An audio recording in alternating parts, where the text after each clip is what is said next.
Welcome to the Devil's Lens, where we see through the bullshit. You ever notice how every time a new batch of Epstein files drops, the internet collectively grabs its popcorn like it's opening night of a Marvel movie? And then suddenly, boom, there's Trump's name again, popping up in the emails like the world's worst jump scare. Not because it's surprising, but because at this point the man's name shows up in scandals more often than it shows up on buildings he still actually owns. These emails read like a group chat nobody should ever have access to.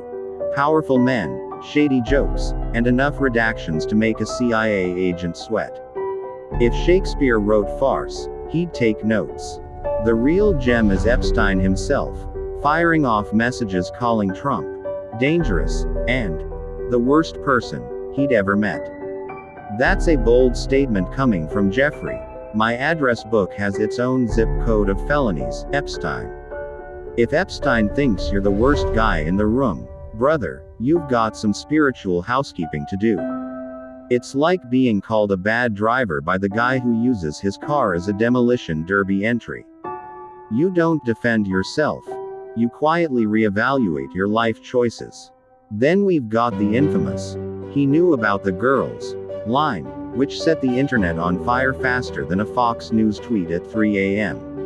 Now, whether Epstein was telling the truth or just throwing political shade from behind bars like a deranged Yelp reviewer, who knows? But the fact he even said that in private emails is wild. It's the kind of thing you'd expect to hear in a conspiracy podcast hosted by a guy who lives in a bunker and podcasts with a night vision filter. And yet here we are. Actual congressional releases reading like rejected scripts for House of Cards. And let's not forget the "dog that hasn't barked" comment.